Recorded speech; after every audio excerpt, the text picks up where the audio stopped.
também no Departamento de Ciências Humanas e Filosofia.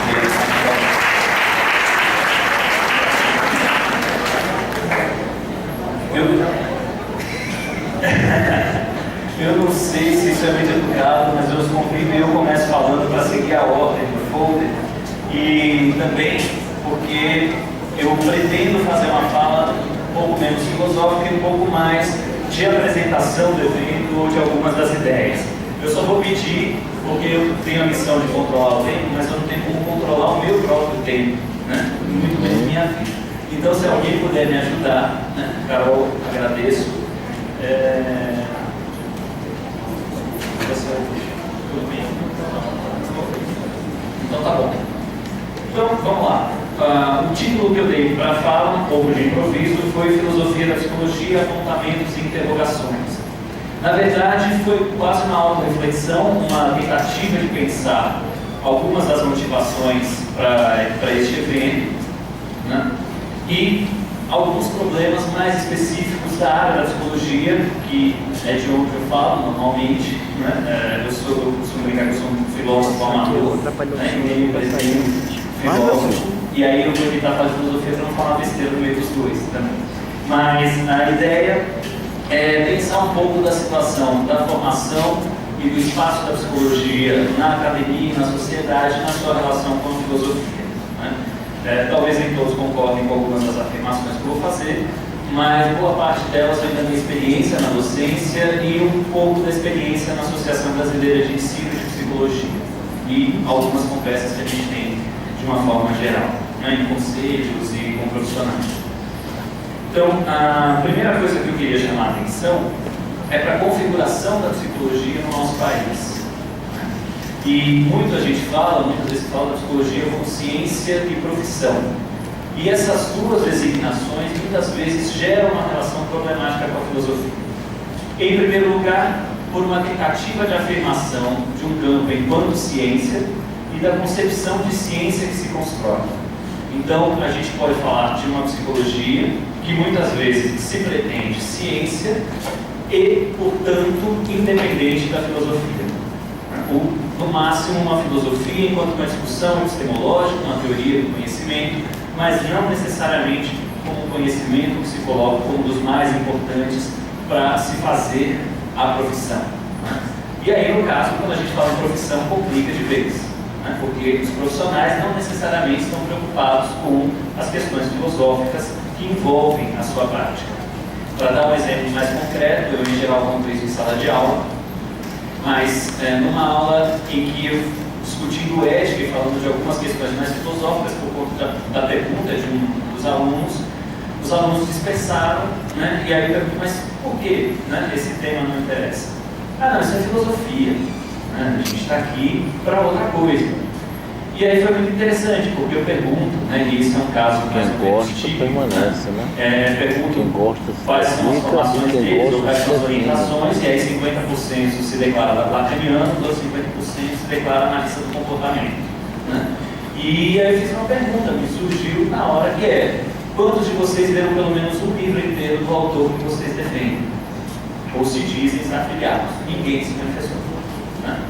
E isso nos leva a um diagnóstico de uma situação em que muitas vezes os professores não trabalham com a literatura primária, trabalham-se com a literatura secundária, porque também muitas vezes as pessoas não têm acesso a essa literatura devido à formação filosófica desses clássicos com os quais a gente trabalha. Então, a concepção de homem, as concepções filosóficas que fazem parte de boa parcela do que nós estudamos ou do que nós tentamos colocar em prática é desconhecida na maior parte dos estudantes de psicologia por consequência dos profissionais do campo. Isso é, por si, preocupante. Por outro lado, e aí eu vou falar menos, mas eu venho identificando, obviamente, pelo gosto que eu tenho pela filosofia e alguns dos filósofos contemporâneos com quem eu tenho contato, ou algum contato, né, e curiosidade, boa parte deles se dedica a algum diálogo com a psicologia. Seja para tentar fundamentar, né, algumas das suas concepções sobre percepção, consciência, sensação ou outros conceitos, seja para denunciar uma imprecisão conceitual da psicologia, uma imprecisão na linguagem da psicologia. mas há um diálogo que vem se tornando cada vez mais intenso, né? Basta a gente ver o próprio programa do nosso evento, que a gente tem aí profissionais do campo da filosofia que dialogam diretamente, né, com a psicologia. Depois eu vou retomar algumas questões históricas que eu acho importante nesse sentido. Então, feita essa breve introdução, a tese que eu gostaria de expor, né, ou de defender aqui, é que é urgente rever a relação entre filosofia, psicologia e psicanálise na nossa sociedade, e principalmente instituir uma autorreflexão crítica da psicologia no diálogo com a filosofia. Então, diante dessa urgência, é que eu vou para a próxima parte da minha fala, que eu denominei de formação de um campo da filosofia e da psicologia no Brasil. O que eu quero dizer com isso? Não que não exista esse campo, mas ele é muito pouco explícito. Quando a gente procura a filosofia da psicanálise, a gente conversava sobre isso na organização do evento, encontramos eventos, encontramos grupos de pesquisa, etc. Quando a gente coloca filosofia e psicologia no Google, né, ou nas bases de dados, é um pouco mais difícil de a gente encontrar uma sistematização. Ou eu consegui encontrar um grupo desativado. Né? Com isso, eu acredito que uma das nossas funções, né, claro que nós não somos os únicos, mas uma das nossas funções é que, a partir deste evento, a gente faça um movimento em torno da constituição de um campo da filosofia e da psicologia. Aqui, eu não sou um grande leitor de Bourdieu, mas eu vou me basear numa colega que fala dessa questão do campo a partir do Bourdieu. Né? Então, o conceito de campo, na verdade, se aproxima da ideia de uma constituição, de uma reprodução e de uma legitimação. Ou seja, uma construção de sentidos, de crenças ou jogos de linguagem, só para agradar. Ou um espaço de possibilidades. Eu citando o texto da Denise Lima, da tese de doutorado dela, ela diz o seguinte: a noção de campo designa uma postura teórica geradora de escolhas metodológicas na construção de objetos. Constitui-se de instituições e de agentes, que só podem ter sua verdade singular na condição de serem colocados no sistema de relações objetivas, constitutivo do espaço de concorrência que forma com todos os outros campos. O que eu queria destacar aqui constitui-se de instituições e de agentes. Ou seja, obviamente um evento como este, vinculado a cursos, a uma universidade, mas não só, a gente pretende que isso se expanda para parcerias e outros espaços que estejam presentes, nós estamos falando de instituições que discutam a filosofia da psicologia. Mais importante, eu considero, de agentes, ou seja, de pessoas conscientes da sua ação e do papel da sua ação na sociedade em que se insere.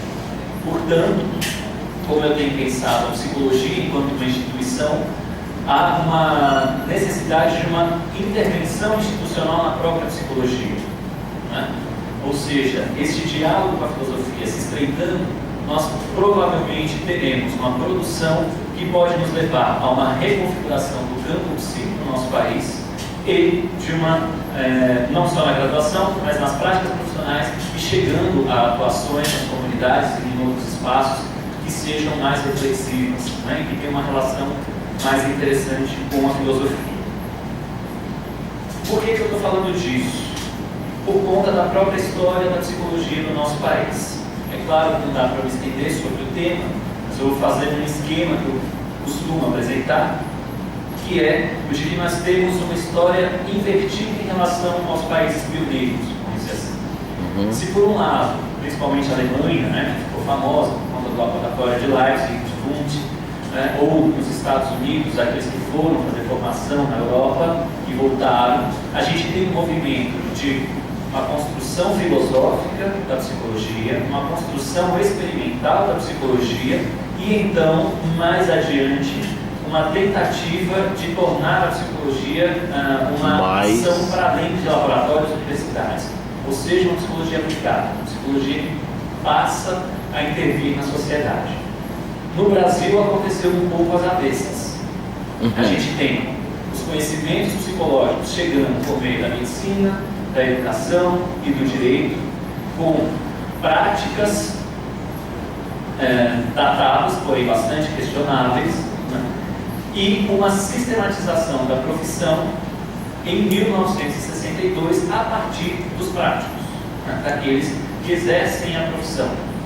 E um espaço universitário poderia se tornar um espaço de reflexão e se torna, né, em grande parte, mas também um espaço de reprodução de determinadas áreas clássicas. Tanto que a gente tem, né, ainda hoje, a maior parte dos cursos do Brasil, a reprodução da noção da psicologia do trabalho, da seleção e orientação profissional, da psicologia na escola e da psicologia clínica. Né? Isso vem junto de uma outra questão importante. A psicologia se institucionaliza enquanto formação profissional no nosso país em 1962 e 2 anos depois nós temos um golpe, né, vinculado à ditadura militar e a toda uma intervenção, né, das ideias, censuras, limites possíveis de construção de conhecimento no nosso país. Então, a instituição do campo psicológico se dá numa mesma época em que, e não por coincidência, a filosofia é banida do ensino básico. E alguns dos psicólogos mais afeitos à filosofia, banidos do país ou do planeta. Né? Então, a gente percebe o projeto